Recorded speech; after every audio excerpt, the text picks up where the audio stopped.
विद्याय मध्वाय च नमो नमः। प्रथमो हनुमान् नाम द्वितीयो भीम एव च पूर्णप्रज्ञस्तृतीयस्तु भगवत्कार्यसाधकः।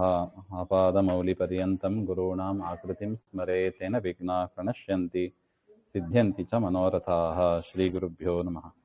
सृष्टिस्थित्यप्ययेह नियतिर्षितमो बन्धमोक्षाश्च यस्मात् अस्य श्रीब्रह्मरुद्रप्रभृतिसुरनरद्वीषशत्रुवात्मकस्य विष्णोर्व्यस्ताः समस्ताः सकलगुणनिधिः सर्वदोषव्यपेतः पूर्णानन्दो व्ययो यो गुरुरपि परमः चिन्तयेतां महान्तम्। जन्माद्यस्य यतोन्मयादितरतश्चार्तेष्वभिज्ञस्वराट् तेने ब्रह्महृदाय आदिकवये मुह्यन्ति यं सूरयः। तेजो वारिमृदां यथा विन्मयो यत्र त्रिसर्गो मृषा धाम्ना स्वेन सदा निरस्तकुहकं सत्यं परं धीमहि योऽन्तः प्रविश्य मम वाचमिमां प्रसुप्तां सञ्जीवयत्यखिलशक्तिधरस्वधाम्ना अन्यांश हस्तचरणश्रवणत्वगादीन् प्राणान्नमो भगवते पुरुषाय तुभ्यं। श्रवणं कीर्तनं विष्णो स्मरणं पादसेवनं अर्चनं वन्दनं दास्यं सख्यमात्मनिवेदनम्। कृष्णाय वासुदेवाय हरे परमात्मने प्रणतः क्लेशनाशाय गोविन्दाय नमो नमः। श्रीगुरुभ्यो नमः। ಶ್ರೀಮದ್ಭಾಗವತ ತೃತೀಯ ಸ್ಕಂದ ಅಷ್ಟಮೋಧ್ಯಾಯದಲ್ಲಿ ಪ್ರಥಮ ಶ್ಲೋಕ. ಏವಂ ಬ್ರವಾಣಂ ಮೈತ್ರೇಯಂ ದ್ವೈಪಾಯನಸುತೋ ಬುಧಃ ಪ್ರೀಣಯನ್ನಿವ ಭಾರತ್ಯ ವಿದುರಃ ಪ್ರತ್ಯಭಾಷತ.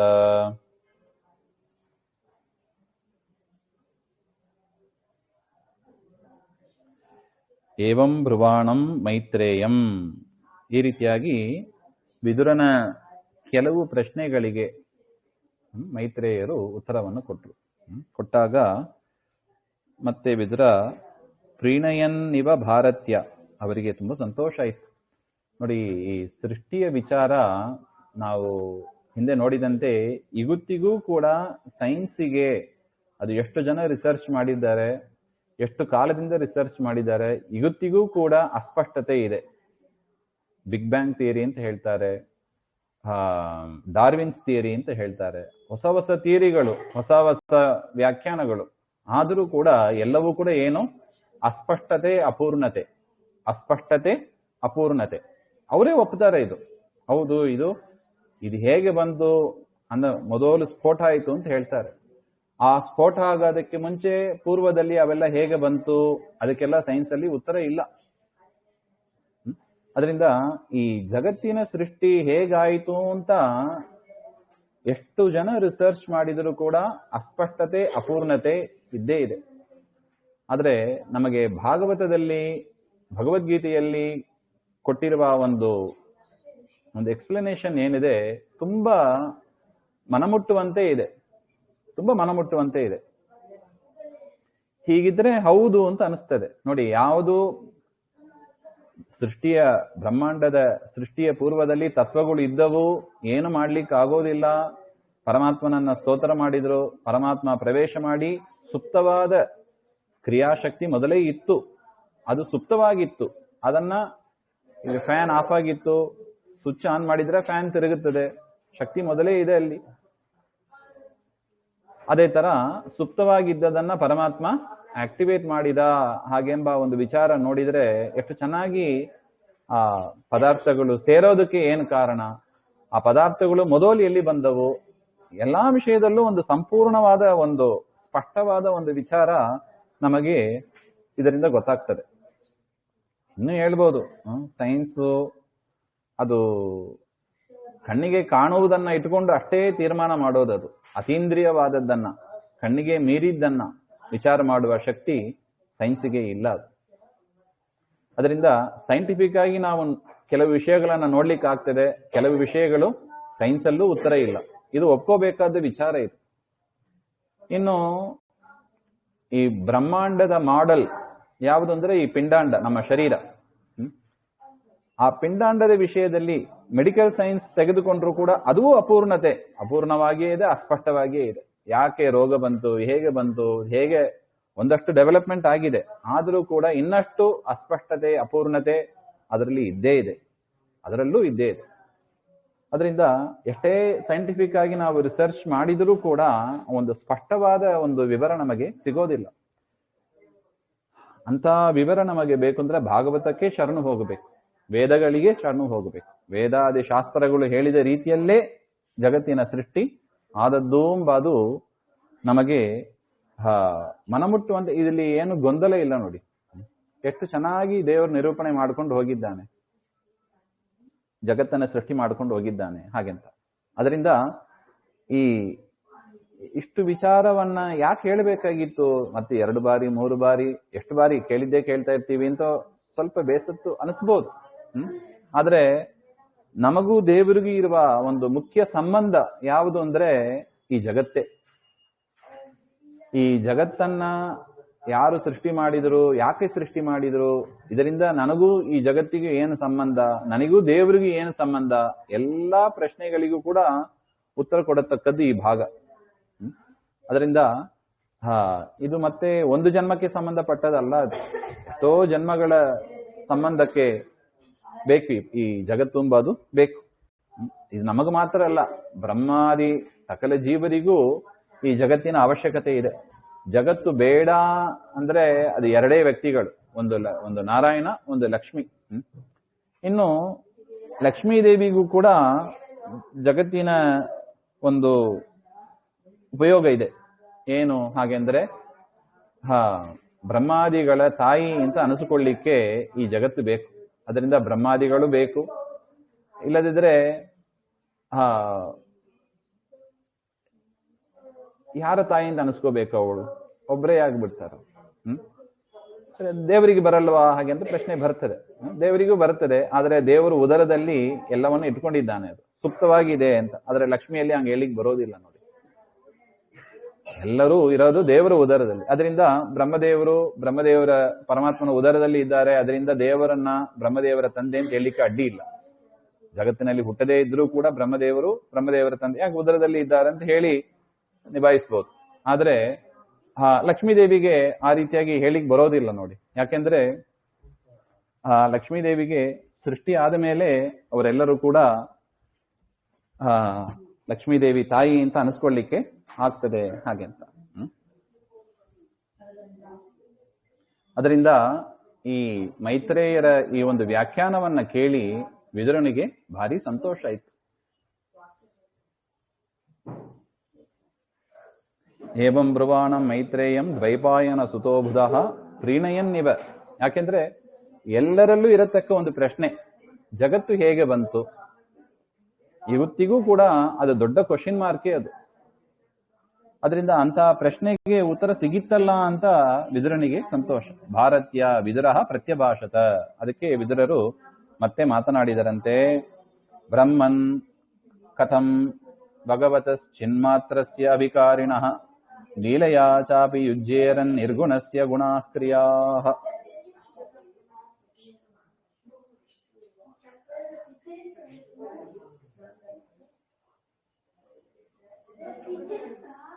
ಪರಮಾತ್ಮ ನಾವು ನೋಡಿದೀವಿ, ಅವನ ಭ್ರೂ ವಿಲಾಸದಿಂದ ಜಗತ್ತಿನ ಸೃಷ್ಟಿಯಾದಿಗಳು ಹಾಗೆ ಹೋಗ್ತದೆ. ಅಷ್ಟು ಅನಾಯಾಸವಾಗಿ ದೇವರು ಮಾಡ್ತಾನೆ ಜಗತ್ತಿನ ಸೃಷ್ಟಿಯನ್ನ. ಭ್ರೂ ವಿಲಾಸ, ಅದಕ್ಕೇನೋ ಪ್ರಯತ್ನವೇ ಬೇಡ, ಭಾರಿ ಅನಾಯಾಸವಾಗಿ ಮಾಡಬಹುದು. ಅಂತ ಅನಾಯಾಸವಾಗಿ ಮಾಡತಕ್ಕ ಕಾರ್ಯ ಅದು ದೇವರು ಮಾಡ್ತಾನೆ ಹಾಗೆ ಅಂತ ಆದ ಮೇಲೆ ಇದು ವಿದುರನ ಪ್ರಶ್ನೆ. ಬ್ರಹ್ಮನ್ ಕಥನ್ ಭಗವತಃ ಚಿನ್ಮಾತ್ರಸ್ಯ ಅಭಿಕಾರಿಣ. ಪರಮಾತ್ಮ ಜ್ಞಾನಮಯ ಜ್ಞಾನಾನಂದಮಯ ಸ್ವರೂಪನಾದವ ಪರಮಾತ್ಮ. ಅಭಿಕಾರಿಣ, ಯಾವ ವಿಕಾರವೂ ಇಲ್ಲದವ, ನಿರ್ವಿಕಾರ. ಅಂತ ಪರಮಾತ್ಮನಿಗೆ ಲೀಲೆಯಾ ಚಾಪಿ ಯುಜ್ಯೇರನ್, ಲೀಲೆಯಿಂದಾದರೂ ಕೂಡ ನಿರ್ಗುಣನಾದ, ನಿರ್ವಿಕಾರ ಅಂದ್ರೆ ಅಭಿಕಾರ, ನಿರ್ಗುಣ, ಗುಣಗಳು ಇಲ್ಲದವ ಮತ್ತು ವಿಕಾರ ಇಲ್ಲದವ. ನೋಡಿ, ಇಲ್ಲಿ ನಿರ್ಗುಣ ಅಂದ್ರೆ ಸರಿಯಾಗಿ ನಾವು ತಿಳ್ಕೋಬೇಕು. ದೇವರಿಗೆ ಗುಣಗಳೇ ಇಲ್ಲ ಅಂತ ಮೇಲೆಯೇ ಹೇಳಿದ್ದಾರೆ, ಚಿನ್ಮಾತ್ರಸ್ಯ ಹಾಗೆ ಅಂತ. ಮತ್ತೆ ನಿರ್ಗುಣ ಅಂದ್ರೆ ಏನರ್ಥ? ಪ್ರಾಕೃತವಾದ ಗುಣಗಳು ಇಲ್ಲದವ, ಸತ್ವರಜಸ್ಸು ತಮಸ್ಸು ಈ ಗುಣಗಳು ಅದರ ಸಂಬಂಧ ಇಲ್ಲದವ ಹಾಗೆ ಅಂತ. ನಿರ್ಗುಣಸ್ಯ, ಅಂತ ನಿರ್ಗುಣನಾದ ವಿಕಾರ ಇಲ್ಲದವನಾದ ಪರಮಾತ್ಮನಿಗೆ ಗುಣಾಹ ಕ್ರಿಯಾಹ ಕಥಂ. ಅವನಿಗೆ ಗುಣಗಳು ಇದೆ ಅಂತ ಹೇಳ್ತೀರಿ, ಸೃಷ್ಟಿಯಾದಿ ಗುಣಗಳು ಇದೆ ಅಂತ ಹೇಳ್ತೀರಿ. ಸೃಷ್ಟಿಯಾದಿ ಕ್ರಿಯೆಗಳನ್ನ ಅಂದ್ರೆ ಜಗತ್ ಸೃಷ್ಟೃತ್ವ ಜಗತ್ತನ್ನ ಸೃಷ್ಟಿ ಮಾಡಿದವ ಎನ್ನುವ ಒಂದು ಗುಣ ದೇವರಿಗೆ ಬಂತು. ಆ ಜಗತ್ತನ್ನ ಸೃಷ್ಟಿ ಮಾಡಬೇಕಾದ ಕ್ರಿಯೆಗಳು ದೇವರಲ್ಲಿ ಬಂತು. ನಿರ್ವಿಕಾರನಾದ ನಿರ್ಗುಣನಾದ ಪರಮಾತ್ಮನಿಗೆ ಗುಣಗಳಾಗಲಿ ಕ್ರಿಯೆಗಳಾಗಲಿ ಹೇಗೆ ಬರ್ಲಿಕ್ಕೆ ಸಾಧ್ಯ? ಇದು ವಿದುರನ ಪ್ರಶ್ನೆ. ಹಾಗೆ ಯದ್ಯಪಿ ಲೀಲೆಯಿಂದ ಮಾಡ್ತಾನೆ ಅಂತ ಹೇಳಿದ್ರಿ, ಲೀಲೆಯಿಂದಾದ್ರೂ ಹೇಗೆ ಮಾಡ್ಲಿಕ್ಕೆ ಸಾಧ್ಯ ಅಂತ ಪ್ರಶ್ನೆ. ಕ್ರೀಡೆಯ ಮುದ್ಯತೋರ್ಹಸ್ಯ ಕಾಮಂ ಚಿಕ್ರೀಡಶಾನ್ಯತಃ ಸ್ವತಸ್ತೃಪ್ತಸ್ಯ ತು ಕಥಂ ನಿರ್ವೃತಸ್ಯ ಸದಾತ್ಮನಃ.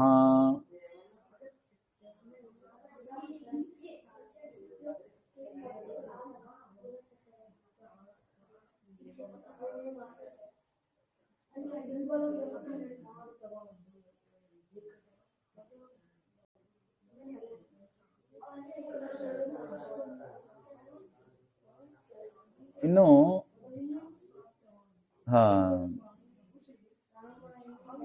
ಕ್ರೀಡೆಯ ಮುದ್ಯತೋರ್ಹಸ್ಯ ಕಾಮಂ ಚಿಕ್ರೀಡಶಾನ್ಯತಃ.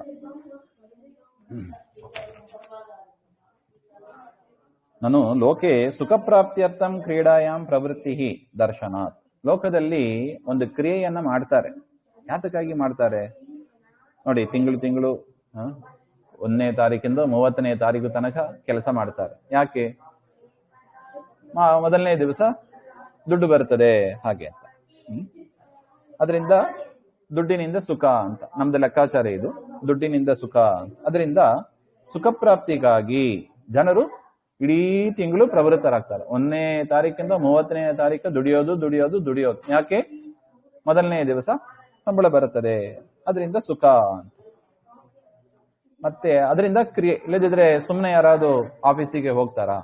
ಇಲ್ಲ, ದುಡ್ಡು ಕೊಡ್ತಾರೆ, ಅದರಿಂದ ಆಫೀಸಿಗೆ ಹೋಗ್ತಾರೆ. ಹಾಗಿರುವಾಗ ಭಗವಾನಪಿ ಸುಖ ಪ್ರಾಪ್ತಿಯರ್ಥಂ, ಪರಮಾತ್ಮನು ಕೂಡ ಏನೋ ಒಂದು ಸುಖ ಪಡೀಬೇಕು ಎನ್ನುವುದಕ್ಕಾಗಿ ಈ ಜಗತ್ತಿನ ವ್ಯಾಪಾರವನ್ನು ಮಾಡ್ತಾನ. ಕ್ರೀಡೆಯೈವ ಸೃಷ್ಟ್ಯಾಧಿಕಂ ಕರೋತಿ, ಅದಕ್ಕಾಗಿಯೇ ಮಾಡ್ತಾನ. ಇತ್ಯತಃ ಕ್ರೀಡಾಯಾಹ.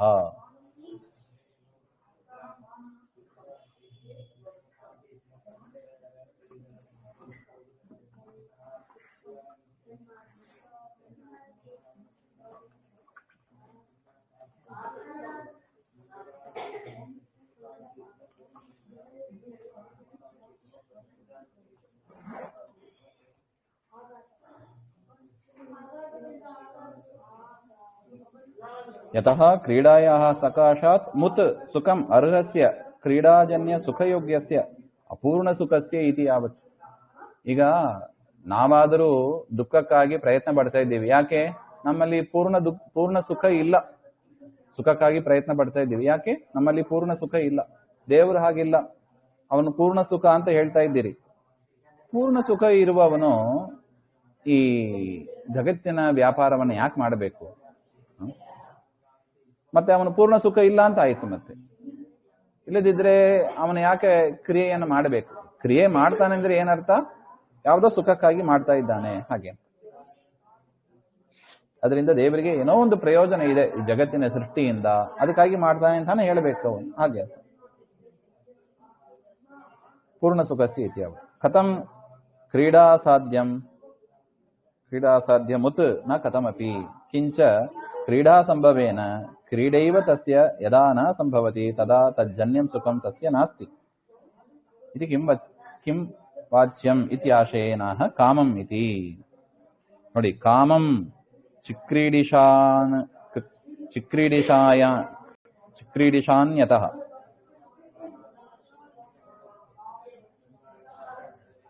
ಕ್ರೀಡಿತುಂ ಇಚ್ಛಾ ಅನ್ಯತಃ ಅರತಿತಃ ರತ್ಯಾಭಾದ್ ಭವತಿ. ಅವನಿಗೆ ಕಾಮ ಇಲ್ಲದೆ ಹೋದರೆ ಕ್ರಿಯೆಯಲ್ಲಿ ಪ್ರವೃತ್ತರಾಗ್ತಾರ? ಇಚ್ಛೆ ಇದ್ದವರು ಕ್ರಿಯೆಯಲ್ಲಿ ಪ್ರವೃತ್ತರಾಗ್ತಾರೆ. ಅಡಿಗೆ ಮಾಡಬೇಕು ಅಂತ ಇಚ್ಛೆ ಇದ್ರೆ ಅಡಿಗೆ ಕೆಲಸ ಮಾಡ್ಲಿಕ್ಕೆ ಪ್ರವೃತ್ತರಾಗ್ತೀವಿ. ಅಡಿಗೆ ಮಾಡಬೇಕು ಅಂತ ಇಚ್ಛೆನೇ ಇಲ್ಲ, ಏಕಾದಶಿ ಇಚ್ಛೆನೇ ಇರೋದಿಲ್ಲ, ಇವತ್ತು ಏಕಾದಶಿ ಅಡಿಗೆ ಮಾಡಬಾರದು ಅಂತ ಅಡಿಗೆ ಮನೆಗೆ ಹೋಗೋದಿಲ್ಲ ಅವತ್ತಷ್ಟೇ. ಅದೇ ತರ ದೇವರಿಗೂ ಕೂಡ ಏನೋ ಒಂದು ಕಾಮನೆ ಇರಬೇಕು. ಕಾಮಂ ಯಥಾ ಸ್ಯಾತ್ ತಥಾ ಕ್ರೀಡಿತುಂ ಇಚ್ಛಾ ಅನ್ಯಥಾ ಅರತಿತಃ ಪ್ರತ್ಯಾಭಾವಾತ್ ಸದಾ ನಿರ್ವೃತಸ್ಯ ಅರತಿಶೂನ್ಯಸ್ಯಾತ್ಮನಃ ಕಥಂಚಿತ್ ಕ್ರೀಡಾಯ ಸಂಭವತಿ ನ ಕಥಂ ಅಪಿ ಇತಿ. ಹಾಗಿದ್ರೆ ದೇವರಿಗೆ ಕಾಮಪೂರ್ಣ ಆಗಿಲ್ಲವಾ, ಏನಾದ್ರು ಸುಖದ ಅಪೇಕ್ಷೆಯಿಂದ ಮಾಡ್ತಾ ಇದ್ದಾನ, ಅದು ಹೇಗೆ ಅಂತ ದೇವರಿಗೆ ಸೃಷ್ಟಿ ಹೆಂಗ್ ಕೂಡುತ್ತದೆ ಅದ್ರ ಮೇಲೆ ಪ್ರಶ್ನೆ.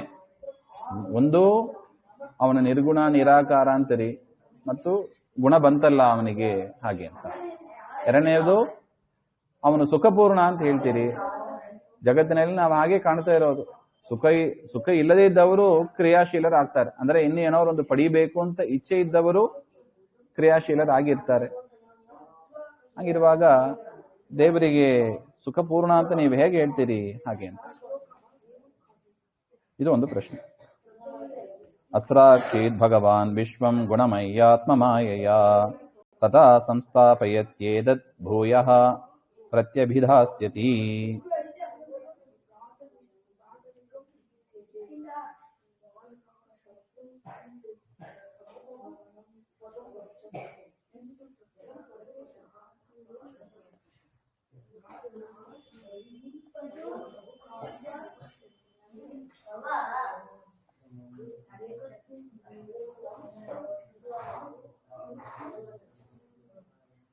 ಇನ್ನು ನಿರ್ಗುಣಸ್ಯ ಗುಣಾಃ ಅವಿಕಾರಿಣಃ ಕ್ರಿಯಾಶ್ಚ ಭ್ರಾಂತಿಕಲ್ಪಿತಾ ಏವ ನ ಸತ್ಯ ಅತಃ ಕೋ ವಿರೋಧಃ. ನೋಡಿ, ಅದೇ ಗುಣ ಇಲ್ಲದವನಾದ, ವಿಕಾರ ಇಲ್ಲದವನಾದ ಪರಮಾತ್ಮನಿಗೆ ಈ ಜಗತ್ತು ಸೃಷ್ಟಿ ಮಾಡಿದ ಅಂದ್ರೆ ಅದು ಭ್ರಾಂತಿ ಕಲ್ಪಿತ ಅಂತ ಅಷ್ಟೇ ಹೇಳಬೇಕು. ಅದು ತಪ್ಪಾಗಿ ತಿಳ್ಕೊಂಡಿದ್ದೀವಿ ಅಷ್ಟೇ ನಾವು. ಒಟ್ಟು ಸತ್ಯ ಅಲ್ಲ ಇದು. ಈ ಜಗತ್ತನ್ನು ಸೃಷ್ಟಿ ಮಾಡೋದು ಇದೆಲ್ಲವೂ ಕೂಡ ಏನು ಮಾಯೆ, ಇದು ಅಳಿದಂತೆ ಕಾಣ್ತದೆ ಅಷ್ಟೇ. ಈಗ ಹಗ್ಗ ಇದೆ, ಹಗ್ಗವನ್ನು ನೋಡಿ ಹಾವು ಅಂತ ಭ್ರಮಿಸ್ತೀವಿ ನಾವು. ಹಗ್ಗವನ್ನು ನೋಡಿ ಹಾವು ಅಂತ ಭ್ರಮಿಸ್ತೀವಿ. ನಿಜವಾಗಿ ಹಾವು ಇಲ್ಲ ಅಲ್ಲಿ. ಅದರಿಂದ ನಮಗೆ ಸುಳ್ಳಾದ ಒಂದು ಹಾವನ್ನು ನೋಡಿ ಹೇಗೆ ಭಯ ಬರುತ್ತದೋ, ಅದೇ ತರ ಈ ಸುಳ್ಳಾದ ಈ ಜಗತ್ತನ್ನ ನೋಡಿ ನಾವು ಒಂದು ಜಗತ್ತಂತ ಒಂದು ಇದೆ, ಇದನ್ನು ಸೃಷ್ಟಿ ಮಾಡಿದವ ಒಬ್ಬ ಇರಬೇಕು ಹಾಗೆ ಅಂತಾರ ನಾವು ಸುಮ್ಮನೆ ಏನೋ ಭ್ರಾಂತಿಯಿಂದ ಹೇಳ್ತಾ ಇದ್ದೀವಿ ಅಂತ ವಿಚಾರ ಬರ್ತದೆ. ವಾಸ್ತವಿಕವಾಗಿ ಈ ಜಗತ್ತು ಇಲ್ಲ ಅಂತ ಆದ ಮೇಲೆ ಜಗತ್ತನ್ನು ಸೃಷ್ಟಿ ಮಾಡುವ ಒಬ್ಬ ಅಂತ ಯಾಕೆ ಇರಬೇಕು, ಅದು ಕೂಡ ಬೇಡ ಹಾಗೆ ಅಂತ. ಇತ್ಯತಃ ಇಲ್ಲ, ಹಾಗೆ ಹೇಳಿಕ್ ಬರೋದಿಲ್ಲ ಹಾಗೆ ಅಂತ.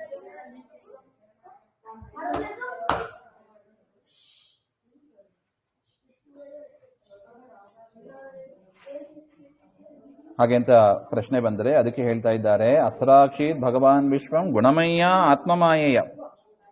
ಅಲ್ಲ, ಈ ಜಗತ್ತು ಸುಳ್ಳು ಅಂತ ಹೇಳಿಕ್ ಬರೋದಿಲ್ಲ. ಯಾಕೆ ನೋಡಿ, ಅಕ್ಕಿ ಹಿಟ್ಟು ಇತ್ಯಾದಿ ಹಿಟ್ಟುಗಳನ್ನೆಲ್ಲ ಬಳಸಿ ಒಂದು ಪದಾರ್ಥವನ್ನ ಮಾಡಿದ್ದೀವಿ ಅಂತ ಆದ ಮೇಲೆ ಆ ಪದಾರ್ಥ ಸುಳ್ಳು ಅಂತ ಹೇಳಿಕ್ ಸಾಧ್ಯನಾ? ಅನ್ನ ಮಾಡಿದ್ದೀವಿ, ಅಕ್ಕಿ ಅನ್ನ ಆಯ್ತು, ಅಕ್ಕಿಯೇ ಪರಿಣಾಮ ಆಗಿ ಅನ್ನ ಆಯ್ತು. ಅನ್ನ ಆಗಿದೆ ಅಂದ್ರೆ ಏನರ್ಥ? ಅಕ್ಕಿ ಇದೆ, ಅಗ್ನಿ ಇದೆ, ನೀರಿದೆ, ಎಲ್ಲವೂ ಇದ್ರೆ ಮಾತ್ರ ಅನ್ನ ಆಗ್ಲಿಕ್ಕೆ ಸಾಧ್ಯ. ಅದರಿಂದ ಪರಮಾತ್ಮ ಹಿಂದೆ ಹೇಳಿದಂತೆ ಪ್ರಕೃತಿಯನ್ನ ಉಪಾದಾನವಾಗಿ ಮಾಡಿಕೊಂಡು ಸತ್ವಗುಣ, ರಜೋಗುಣ, ತಮೋಗುಣ ಇವುಗಳಿಂದ ಮಹತ್ತತ್ವ, ಅವುಗಳಿಂದ ಅಹಂಕಾರ ತತ್ವ, ಅವುಗಳಿಂದ ಪಂಚಭೂತಗಳು. ಹೇಗೆಂದ್ರೆ ಇದೆ, ಹುಲ್ಲು ಹಾಲಾಯಿತು, ಹಾಲು ಕಾಯಿಸಿ ಹಾಕಿದರೆ ಮೊಸರಾಯಿತು, ಮೊಸರು ಕಡೆದಾಗ ಬೆಣ್ಣೆ ಆಯಿತು, ಬೆಣ್ಣೆ ಕಾಯಿಸಿದಾಗ ತುಪ್ಪ ಆಯಿತು. ಹೀಗೆಲ್ಲ ವಿಕಾರವನ್ನ ಹೊಂದುತ್ತಾ ಬರ್ತಾ ಇದೆ ನೋಡಿ. ಅದೇ ತರ ಅನೇಕ ವಿಕಾರಾತ್ಮಕವಾದ ಈ ಜಗತ್ತು ಸುಳ್ಳು ಅಂತ ಹೇಗೆ ಆಗ್ಲಿಕ್ಕೆ ಸಾಧ್ಯ? ಅಂದ್ರೆ ಬೆಣ್ಣೆ ಸುಳ್ಳ, ತುಪ್ಪ ಸುಳ್ಳು ಅಂತ ಹೇಳಿಕ್ಕೆ ಆಗ್ತದ? ಈಗ ನೋಡಿ, ಹಾವು ಸುಳ್ಳು ಹೌದು. ಯಾಕೆ? ಅಲ್ಲಿ ಇದ್ದದ್ದೇನು? ಹಗ್ಗವನ್ನು ನೋಡಿ ಹಾವನ್ನು ತಿಳ್ಕೊಂಡಿದ್ದೀವಿ. ಯಾಕೆ? ಹಾವು ಇಲ್ಲ ಅಲ್ಲಿ. ಅದೇ ತರ ಇಲ್ಲಿ ಹಂಗೆ ಹೇಳಿಕ್ ಬರೋದಿಲ್ಲ. ಯಾಕೆ? ಪ್ರಕೃತಿಯೇ ವಿಕಾರ ಆಗಿದೆ. ಪ್ರಕೃತಿ ವಿಕಾರ ಆಗಿ ಮಹತ್ತತ್ವ, ಅದರ ವಿಕಾರ ಅಹಂಕಾರ, ಅದರ ವಿಕಾರ ಪಂಚಭೂತಗಳು ಅಂತ ಆದಾಗ ಅಂತಹ ಬ್ರಹ್ಮಾಂಡವನ್ನ ಸುಳ್ಳು ಅಂತ ಹೇಗೆ ಹೇಳಿಕ್ಕೆ ಸಾಧ್ಯ? ಹೇಳಿಕ್ ಬರೋದಿಲ್ಲ. ಇದು ನೋಡಿ, ವ್ಯೂಸ್, ಎರಡು ವ್ಯೂನ ಅನಲೈಸ್ ಮಾಡ್ತಾ ಇದ್ದಾರೆ. ದೇವರು ನಿರ್ಗುಣ, ಕ್ರಿಯೆ ಇಲ್ಲದವ, ಸುಖಪೂರ್ಣನಾದವ, ಅವನು ಕ್ರಿಯೆ ಮಾಡ್ತಾನಂದ್ರೆ ಹೇಗೆ ಅದು? ಮತ್ತೆ ಇಲ್ಲ ಈ ಜಗತ್ತು ಸುಳ್ಳು ಅಂತ ಆಯ್ತು, ಹಾಗೆಂತ ಆದ್ರೆ ಜಗತ್ತು ಸುಳ್ಳು ಆಗ್ಲಿಕ್ಕೂ ಸಾಧ್ಯ ಇಲ್ಲ. ಯಾಕೆ? ಪ್ರಕೃತಿಯ ವಿಕಾರ ಅಂತ ನೀವು ಹೇಳಿದ್ದೀರಿ. ಪ್ರಕೃತಿಯ ವಿಕಾರ ಅಂತ ಆದ್ಮೇಲೆ ಸುಳ್ಳು ಅಂತ ಹೇಳಿಕ್ ಬರೋದಿಲ್ಲ. ಈಗ ಎರಡನ್ನ ಹೆಂಗ್ ಕೂಡ್ಸೋದು? ಈಗ ಅದು ತಲೆಬಿಸಿ. ಅವರು ವಿದರಣ ತಲೆಬಿಸಿ ಅಂದ್ರೆ ಒಂದು ಕಡೆ ಹೀಗಿದೆ, ಇನ್ನೊಂದು ಕಡೆ ಹೀಗಿದೆ, ಎರಡನ್ನ ಕೂಡ್ಸೋದು ಹೇಗೆ ಹಾಗೆ ಅಂತ ಪ್ರಶ್ನೆ. ಏನ್ ದೇಶತಃ ಕಾಲತೋ ಯೋಸೌ ಅವಸ್ಥಾತ ಸ್ವತೋನ್ಯತಃ ಅವಿಲುಪ್ತಾವಬೋಧಾತ್ಮ ಸಯುಜ್ಯೇತ ಜಯಾ ಕಥಂ. ಮತ್ತು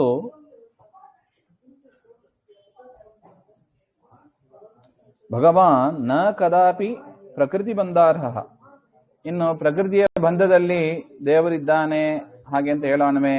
ಹಾಗೆಂದ್ರೆ ಪ್ರಕೃತಿಯ ಬಂಧವೂ ಕೂಡ ದೇವರಿಗೆ ಅಲ್ಲ ಅಂತ ಹೇಳ್ತಾ ಇದ್ದಾರೆ. ಸರ್ವದಾ ತದ್ವಿರೋಧಿ ಸ್ವಸಾಕ್ಷಾತ್ಕಾರತ್ವಾತ್ ಯುಕ್ತ್ಯಾ ಅಪಿ ಪ್ರಕೃತಿ ಬಂಧ ತಸ್ಯ ನ ಘಟತೆ ಇತ್ಯತ. ಏನೇ ಕಾರಣ ಆದರೂ ಕೂಡ ಪರಮಾತ್ಮ ತದ್ವಿರೋಧ ಸಾಕ್ಷಾತ್ಕಾರತ್ವಾತ್ ಅಂತ. ಪ್ರಕೃತಿಯನ್ನ ನಿಯಮನ ಮಾಡುವವನೇ ಪರಮಾತ್ಮ ಅಂತ ಆದ ಮೇಲೆ ತಾನೇ ಅದರ ಬಂಧನಕ್ಕೆ ಒಳಪಡ್ತಾನಂತ ಹೇಳಿಕ್ ಆಗ್ತದಾ? ಈಗ ನೋಡಿ, ರೂಲ್ಸು, ಕಾನ್ಸ್ಟಿಟ್ಯೂಷನ್ ಅಂತ ಇದೆ, ಅದನ್ನ ಎಲ್ಲರೂ ಫಾಲೋ ಮಾಡಬೇಕು. ಭಾರತೀಯ ಜನರು ಅಂತ ಆದ್ರೆ ಅದನ್ನ ಪಾಲನೆ ಮಾಡ್ಲೇಬೇಕು. ಪಾಲನೆ ಮಾಡ್ಲಿಕ್ಕೆ ಆಗಲ್ಲ ಅಂದ್ರೆ ಇಷ್ಟೇ ಹೇಳ್ತಾರೆ, ಭಾರತೀಯ ದೇಶದಲ್ಲಿ ಇರಬೇಡಿ, ಬೇರೆ ದೇಶಕ್ಕೆ ಹೋಗಿ ಹಾಗೆಂತ ಅಷ್ಟೇ ಹೇಳ್ತಾರೆ. ಫಾರಿನ್ ಕಂಪನೀಸ್ ಎಲ್ಲ ಬರ್ತಾರೆ ನೋಡಿ. ಈ ರೂಲ್ಸ್ ನಮ್ಮ ರೂಲ್ಸ್ ಅದಕ್ಕೆ ತಕ್ಕಂತೆ ಇರಾಗದ್ರೆ ಇಲ್ಲದ್ರೆ ಇಲ್ಲಿ ಇರಬೇಡಿ ಅಂತ ಹೇಳಿಬಿಡ್ತಾರೆ. ಯಾಕೆ? ರೂಲ್ಸ್ ಅಂತ ಮಾಡಿದ ಮೇಲೆ ಅದರ ಬಂಧನ ಆಗ್ಲೇಬೇಕು. ಆದ್ರೆ ನೋಡಿ, ಪ್ರೆಸಿಡೆಂಟಿಗೆ ಆ ರೂಲ್ಸು ಕೆಲವು ರಿಲ್ಯಾಕ್ಸ್ ಮಾಡ್ಲಿಕ್ಕೆ ಅವರಿಗೆ ಒಂದು ಪವರ್ ಇದೆ, ಆ ಶಕ್ತಿ ಇದೆ ಅವರಿಗೆ. ಸುಪ್ರೀಂ ಕೋರ್ಟ್ ಅಲ್ಲೇ ತೀರ್ಮಾನ ಆಗಿದ್ರೂ ಕೂಡ ಪ್ರೆಸಿಡೆಂಟು ಅದನ್ನ ನೋಡಿ, ಪ್ರೆಸಿಡೆಂಟ್ ಆಫ್ ಇಂಡಿಯಾ, ನಮ್ಮ ದೇಶದ ಪ್ರೆಸಿಡೆಂಟ್ ಅವರು, ರಾಷ್ಟ್ರಪತಿಯವರು ನಿಯಮವನ್ನ ಬದಲಾವಣೆ ಮಾಡಲಿಕ್ಕೆ ಸಾಮರ್ಥ್ಯ ಇದೆ ಅವರಿಗೆ. ಹೇಗೋ ಅದೇ ತರ ಇಡೀ ಪ್ರಕೃತಿ ದೇವರ ಅಧೀನದಲ್ಲಿ ಇದೆ ಅಂತ ಆದ ಮೇಲೆ ತಾನೇ ಅದರ ಬಂಧನಕ್ಕೆ ಒಳಗಾಗ್ತಾನ? ಲೋಕದಲ್ಲೇ ಕಂಡಿಲ್ಲ. ಹಾಗಿರುವಾಗ ಅದನ್ನು ಮೀರುವ ಶಕ್ತಿ ಇದ್ದವರು ಇದ್ದಾರೆ. ಅದೇ ತರ ದೇವರು ತಾನೇ ನೇಮನ ಮಾಡತಕ್ಕ ಆ ಪ್ರಕೃತಿಯ ಬಂಧನ ದೇವರಿಗೆ ಇಲ್ಲ. ಹಾಗೆ ದೇಶಕಾಲಾದಿಭಿ ಅಸ್ಮದಾದ್ಯವಬೋಧಸ್ಯ ಲೋಪಃ ಭವತಿ ನ ತಥಾ ಭಗವತಃ ಅವಬೋಧಸ್ಯ ನಿತ್ಯತ್ವಾತ್. ನಮಗೆ ತಿಳುವಳಿಕೆ ಇತ್ಯಾದಿಗಳು ಇಲ್ಲ. ಏನೋ ಅವ್ರ ಹತ್ರ ಕೇಳಿ ಇವ್ರ ಹತ್ರ ಕೇಳಿ, ಆ ಪುಸ್ತಕ ನೋಡಿ ಈ ಪುಸ್ತಕ ನೋಡಿ 4 ವಿಚಾರ ಕಲಿತೀವಿ. ದೇವರಿಗೆ ಆಗಿಲ್ಲ. ದೇವರ ಜ್ಞಾನ ನಿತ್ಯವಾದದ್ದು. ಅಂತ ಸರ್ವಜ್ಞ ಸರ್ವಶಿಖಾಮಣಿಯಾದ ಪರಮಾತ್ಮನಿಗೆ ಪ್ರಕೃತಿಯ ಬಂಧ ಹೇಗರಿ ಕೂಡುತ್ತದೆ? ಪ್ರಕೃತಿ ಬಂತು ಅಂದ್ರೆ ಅಜ್ಞಾನಾದಿಗಳು ಬಂದ್ಬಿಡುತ್ತದೆ, ಭಯಾದಿಗಳು ಬಂದ್ಬಿಡುತ್ತದೆ. ಅದರಿಂದ ಸರ್ವಜ್ಞ ಶಿಖಾಮಣಿಯಾದ ಪರಮಾತ್ಮನಿಗೆ ಪ್ರಕೃತಿಯ ಬಂಧ ಅಂತ ಹೇಳಿಕೆ ಬರೋದಿಲ್ಲ. ಅಂತ ಪರಮಾತ್ಮನಿಗೆ ಜಗತ್ ಸೃಷ್ಟಿ ಮತ್ತೆ ಹೆಂಗ್ ಕೂಡುತ್ತದೆ ಅಂತ ಮತ್ತೆ ಒಂದು ಪ್ರಶ್ನೆ. ಭಗವಾನೇಶ ಏವೈಕಃ ಸರ್ವಕ್ಷೇತ್ರೇಷು ಅವಸ್ಥಿತಃ ಅಮುಷ್ಯ ದುರ್ಭಗತ್ವಂ ವಾ ಕ್ಲೇಶೋ ವಾ ಕರ್ಮಭಿಃ ಕುತಃ. ಭಗವಾನ್ ಏಕಃ ಮುಖ್ಯಃ, ಪರಮಾತ್ಮನೇ ಸ್ವತಂತ್ರನಾಗಿ ಎಲ್ಲಾ ಕ್ಷೇತ್ರಗಳಲ್ಲೂ ಅಂದ್ರೆ ಶರೀರದಲ್ಲೂ ಪ್ರೇರಕತೆಯ ವ್ಯವಸ್ಥಿತ, ಪ್ರೇರಕನಾಗಿ ಅವನೇ ಇರುವುದು. ಇದು ಶ್ರುತ್ಯಾದಿ ಪ್ರಸಿದ್ಧಂ, ವೇದಾದಿಗಳಲ್ಲಿ ಪ್ರಸಿದ್ಧವಾದ ವಿಚಾರ ಇದು. ಶರೀರಾಣಿ ಚ ಕರ್ಮಭಿಃ ಆರಬ್ಧಾನಿ ಸ್ವಾಂತಸ್ಥಸ್ಯ ದುರ್ಭಗತ್ವಾದಿಕಂ ಆಪಾದಯಂತಿ ಯತಃ ಏತಾದೃಶಃ ಸರ್ವಕ್ಷೇತ್ರೇಷು ವ್ಯವಸ್ಥಿತಃ. ಎಲ್ಲಾ ಕ್ಷೇತ್ರದಲ್ಲೂ ಸರ್ವವ್ಯಾಪ್ತನಾದ ಪರಮಾತ್ಮನಿಗೆ ಯಾವ ಒಂದು ಪುರುಷನತೆ ದುರ್ಭಗತ್ವ, ಅವನಿಗೆ ಸಾಮರ್ಥ್ಯ ಇಲ್ಲ, ಪ್ರಕೃತಿ ಬಂಧನ ಇದೆ, ಹಾಗಂತೆಲ್ಲ ಹೇಗೆ ಹೇಳಲಿಕ್ಕೆ ಸಾಧ್ಯ? ಕೊಡೋದಿಲ್ಲ. ಅದರಿಂದ ನಿರನಿಷ್ಠ ನಿರಬದ್ಧ. ದೇವರಿಗೆ ಅನಿಷ್ಟ ಅಂಬಾದೇ ಇಲ್ಲ, ದೇವರಲ್ಲಿ ದೋಷಾಂಬಾದೇ ಇಲ್ಲ ಇತ್ಯಾದಿ ಶ್ರುತಿಗಳ ವಿರೋಧ ಬರುತ್ತದೆ. ಅದರಿಂದ ದೇವರು ಸೃಷ್ಟಿ ಮಾಡಿದ ಅಂದ್ರೂ ತೊಂದರೆ ಇದೆ, ಈ ಜಗತ್ತು ಸುಳ್ಳು ಅಥವಾ ಪ್ರಕೃತಿಯ ಬಂಧ ದೇವರಿಗೆ ಇದೆ ಇತ್ಯಾದಿಗಳು ಹೇಳಿದರೂ ಶ್ರುತಿಗಳ ವಿರೋಧ ಬರುತ್ತದೆ, ಯುಕ್ತಿಗಳ ವಿರೋಧ ಬರುತ್ತದೆ. ಇದು ನನ್ನ ಸಂಶಯ ಅಂತ ವಿದುರನ ಪ್ರಶ್ನೆ. ಏತಸ್ಮಿನ್ ಮೇ ಮನೋವಿದ್ವನ್ ಖಿದ್ಯತೆ ಅಜ್ಞಾನ ಸಂಕಟೆ ತನ್ನಃ ಪರಾನುದ ವಿಭೋ ಕಶ್ಮಲಂ ಮಾನಸಂ ಮಹತ್. ಏತಸ್ಮಿನ್ ಅಜ್ಞಾನ ಸಂಕಟೆ, ಈ ಒಂದು ತತ್ವನಿಶ್ಚಯ ನನ್ನಿಂದ ಮಾಡ್ಲಿಕ್ಕೆ ಆಗಲ್ಲ. ಯಾಕೆ? ಸಂಶಯ ಇರುವಾಗ ನಿಶ್ಚಯ ಮಾಡ್ಲಿಕ್ಕೆ ಆಗೋದಿಲ್ಲ. ಈ ಸಂಶಯವನ್ನ ನನಗೆ ದುಃಖ ಕೊಡ್ತಾ ಇದೆ, ಈ ಸಂಶಯದಿಂದ ನನಗೆ ಭಾರಿ ದುಃಖ ಆಗ್ತಾ ಇದೆ. ಅದರಿಂದ ನನ್ನ ಮನಸ್ಸಿನಲ್ಲಿ ಇರತಕ್ಕ ಆ ಕಶ್ಮಲವನ್ನ ಪರಾಣುದ ಅಂದ್ರೆ ಅಪಾಕುರು, ಅದನ್ನ ಪರಿಹಾರ ಮಾಡ್ರಿ ಹಾಗೆ ಅಂತ ವಿದುರನ ಪ್ರಶ್ನೆ. ಅದಕ್ಕೆ ಮತ್ತೆ ಮೈತ್ರೇಯರು ಉತ್ತರ ಹೇಳ್ತಾ ಇದ್ದಾರೆ. ಏನೊಂಬ ಅದನ್ನ ಮತ್ತೆ ನೋಡೋಣ. ಯಸ್ಸರ್ವಗುಣ ಸಂಪೂರ್ಣ ಸರ್ವದೋಷ ವಿವರ್ಜಿತ ಪ್ರಿಯತಾಂ ಪ್ರೀತೆ ಬಾಲಂ ವಿಷ್ಣೋರಮೇ ಪರಮಸೂರತ್ ಶ್ರೀಮಧ್ವಾಂತರ್ಗತ ಶ್ರೀಕೃಷ್ಣಾರ್ಪಣಮಸ್ತು. ಶ್ರೀ ಹರಯೇ ನಮಃ.